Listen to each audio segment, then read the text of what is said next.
Welcome back to Mornings with Dave King and Matt Martin, and we've got one of our favorite guests. We got the Car Pro Jerry Reynolds on the line.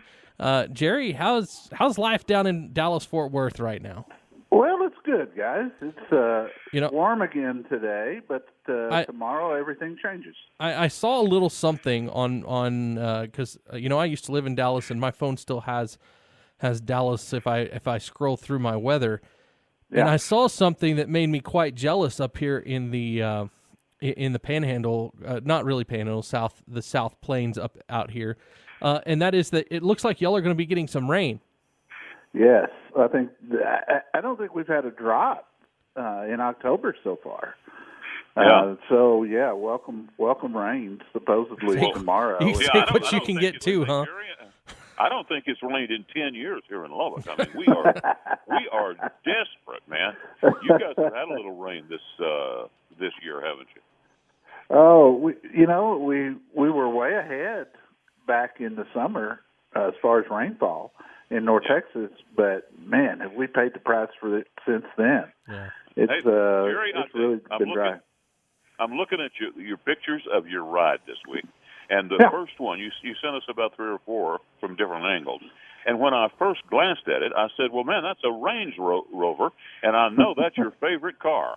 So I said, oh, Jerry's in heaven this week. I got to looking at it closer, and it's a Ford. It is. This is the 2020 Ford Explorer. They changed the Explorer a lot for 2020. I mean, not only the looks, but the architecture under it, too. In 2011, after many, many years, Ford took the Explorer to what's officially a crossover. It's a front-wheel drive on a car chassis, and that's been the trend with so many SUVs over the years. And then for 2020, they flipped that and made it rear-wheel drive on a truck chassis. So this thing drives completely different than the ones in the past. They made it larger. It's got more third-row seat room. It's longer than it was. The wheelbase is longer, so you get a little better ride. And this one has got a really, really neat engine under the hood. It's a 3-liter twin-turbo that's putting out 400 horses. And, boy, I tell you guys, this thing will really get up and go. But a very nice interior. But, again, no matter which engine you get, this thing just drives great. It's much better than it was last year. I like the way it handles. The suspension is pretty tight. It's got some neat features as far as it's loaded with navigation and a dual-pane moonroof. But the real story with this one, this is called the ST. The real story is under the hood, and that's where this engine is unique. It's typically you'd get a 3.5 EcoBoost, which has been so popular in the F-150. But they took this engine, which has actually been a Lincoln engine, and put it into this special model ST with 21-inch wheels and, just a lot of neat stuff. Yep. So what's the price? $60,000 on the window sticker. Okay. $60,200. But that's not terrible though. And like you said, this is the high end engine, right? Oh yeah, this is the ST is there's one model above it, but this is really the sporty, fast version of a Ford Explorer. And it's like every other company, guys. They have jacked the window sticker prices up so that they could offer big rebates on these things. This one it's got, in fact, all Explorers in Texas. It's got a $5,000 rebate. So you can just take that 60 down to 55 before you even get a discount on it. Yeah. So it's Jerry, you said something that just lost me there about this being a rear-wheel drive, and maybe I don't understand it, but I thought that the front-wheel drive was absolutely the cat's meow. And why would they build an SUV with a rear-wheel drive? It seems like with front-wheel drive is a lot more stable, and particularly in ice and wet. And am I wrong? No, you're not. It's a preference thing, but I like rear-wheel drive. I do too. I do too, Dave. I think they handle better.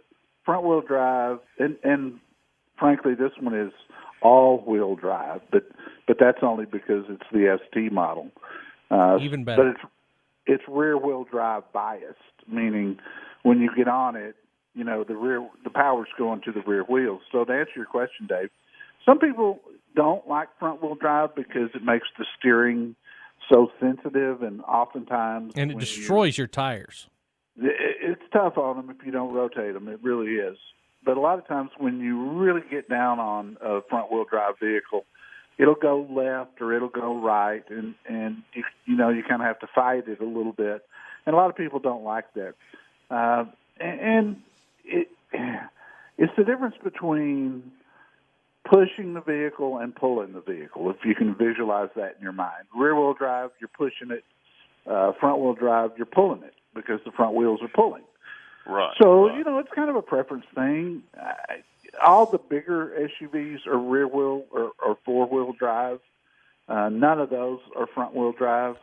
So it's kind of what you like. It's another choice out there. Hmm. Well, that's news to me. That's some interesting information, Jerry.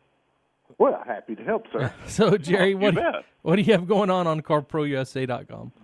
I think the most important thing is the lead story we've got today is a story about a 4-year-old girl east of Dallas here that was killed in a wreck just a few days ago. Traffic had stopped, and a distracted teenager hit her car from behind, and she did not survive. And her name was Abby. And they had a special day for her today, Wear Purple for Abby Day, which will be an annual event. And it's just a sober reminder.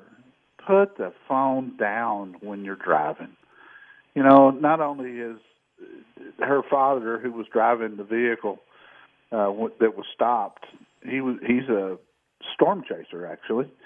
And you can imagine what he's going through, but then you got a teenager who's got to live with this for the rest of his life.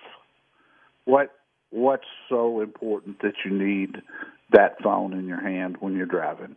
And that's something to think about. Yeah, especially texting. I mean, it's you have hands-free for other things. You can even text hands-free if you want to mess with Siri. But overall, I mean, a text is not something that you can't, go to somewhere else and stop and do. And then on top of that, you can definitely, if it's that important, just pull the car over. Yeah, exactly. And we've got to get a handle on this as a country.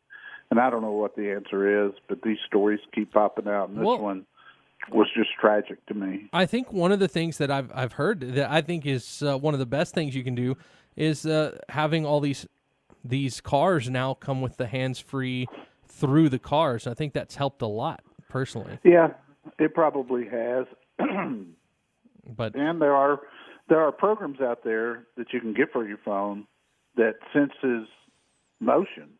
And if you're driving, it won't let you. Yep. And boy, if I had a teen driver in my house, I promise you that would be on his or her phone. Yeah, and our producer Connor says that the iPhone has that built in. You just have to turn it on or off. So exactly. You've got another one that kind of piqued my interest, just because I know a lot of people have leases out there. It says your lease could have equity. Now, I don't know how all that works, but how do you go about getting equity out of your lease? Well, I wrote this article several years ago and just updated it because the used car market has been so good the past 4 to 5 months, and so many people are coming up on the end of their lease at the end of the year. Many, I mean, December's the biggest lease month of the year by far. And so we got a lot of people coming out. But the bottom line is you've got a residual value. And if your car is worth more than that, there's equity there, and it's your money. And too often people don't check that. Yeah. They just, especially if they've leased in the past, they're used to just, well, here's my keys. Just roll it in. Give me another one. Yeah. Without checking, and that's what that article's about. All right. All right. Well, interesting. We're unfortunately out of time. But nope. Huh? Guys, Take care. All right, you too. Yeah, and do want to remind everyone that you're on 11 to 1 right here on News Talk 95.1 FM, 790 AM KFYO on Saturdays. So We'll see you guys then. All right, sounds good. Thanks, Jerry. Take care, guys. We'll be right back. Mornings, Dave King and Matt Martin.